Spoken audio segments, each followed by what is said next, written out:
Tamil Senior January 2000. Get ready. 10 seconds.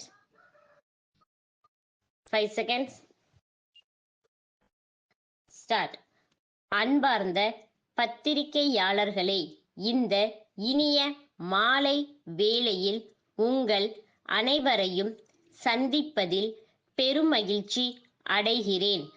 அழகான வீடுகளை எழில் கொஞ்சும் கடற்கரை பகுதியில் கட்டியுள்ள உங்கள் அனைவருக்கும் என் நெஞ்சார்ந்த பாராட்டுக்களை தெரிவித்துக் கொள்கிறேன்.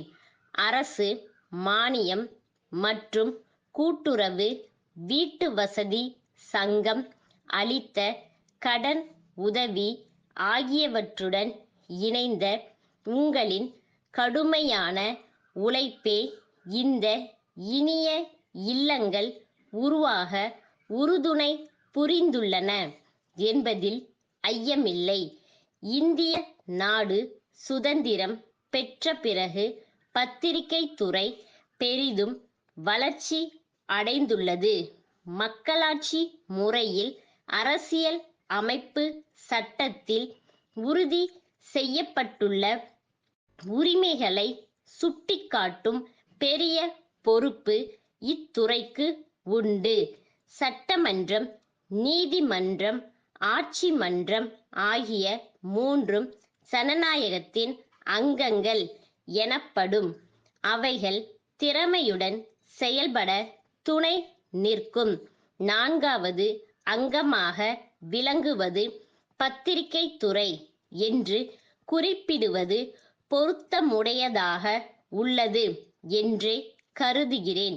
பேச்சுரிமை, எழுத்துரிமை, சமூக நீதி உரிமைகள் பற்றிய விவரங்களை எடுத்து கூறவும் அவற்றை அடைய அணுக வேண்டிய வாயில்கள் குறித்தும் பாரபட்சமற்ற முறையில் வழி காட்டுவது உங்களின் தலையாய கடமை என்பதை நினைவூட்ட விரும்புகிறேன். அன்றாட வாழ்க்கையில் மக்கள் சந்திக்கிற கஷ்ட நஷ்டங்களை உள்ளது உள்ளபடி எடுத்துரைப்பதும் தவறுகளை சுட்டிக்காட்டி கண்டிப்பதும் நாளேடுகளின் தார்மீக பண்பு என்பதை குறிப்பிட விரும்புகிறேன்.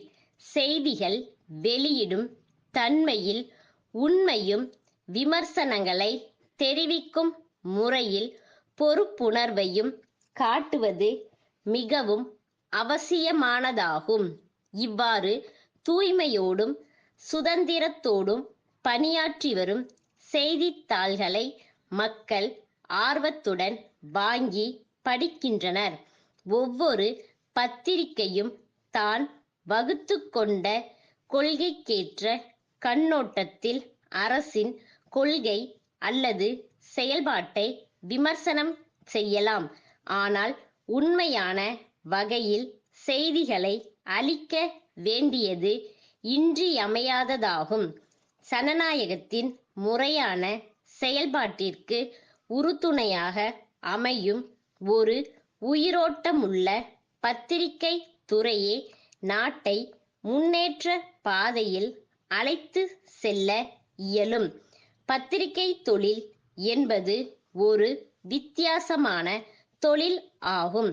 அதன் திறன்களை ஒரு குறிப்பிட்ட அளவுதான் கற்க முடியும். அதற்கு மேல் அனுபவம் மூலமே அறிய இயலும். தமிழக பத்திரிகையாளர்களுக்கு ஒரு பெரும் பாரம்பரியம் உண்டு. புகழ்பெற்ற தலைவர்கள் இந்த தொழிலில் பணியாற்றி உள்ளனர். பத்திரிகை தர்மத்தின் உயரிய தர கோட்பாடுகளை அவர்கள் பின்பற்றி மக்களின் சமூக உணர்வுகளை சீர் செய்து தேவையற்ற கிளர்ச்சிகளையும் போராட்டங்களையும் தவிர்க்க பாடுபட்டனர். அவர்களின் வழியை பின்பற்றி சமுதாயத்தில் வளமான ஜனநாயக மரபுகளை உண்டாக்க உதவிகரமாக செயல்பட வேண்டும். உங்களின் விமர்சனங்கள் உண்மையின் அடிப்படையில் அமைந்த ஆக்கப்பூர்வமான விமர்சனங்களாக அனைவரும் வரவேற்கும் வகையில் இருக்க வேண்டும் என கூறி என் உரையை நிறைவு செய்கிறேன்.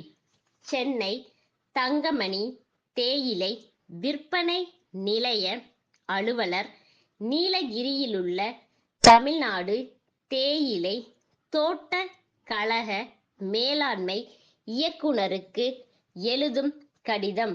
அன்புடையீர், தங்கள் 6/6/1998 தேதியிட்ட கடிதம் கிடைத்தது.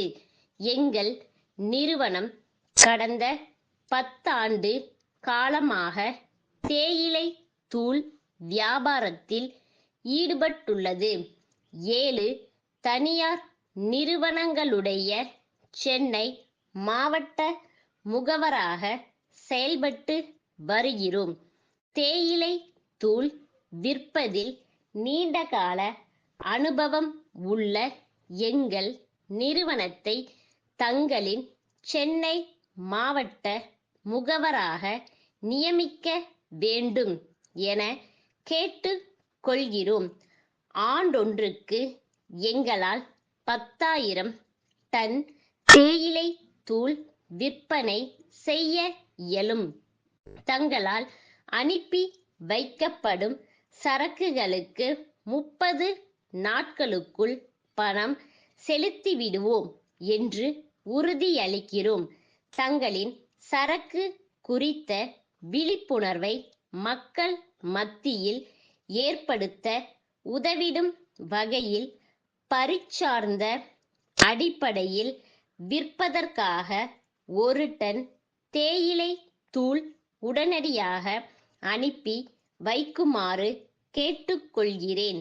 இதற்கான காசோலை இணைக்கப்பட்டுள்ளது. தங்களின் ஒத்துழைப்புக்கும் ஆதரவுக்கும் எங்களுடைய நிறுவனம் கடமைப்பட்டதாக இருக்கும் என தெரிவித்துக் கொள்கிறேன். தங்கள் நம்பிக்கையுள்ள ஸ்டாஃப்.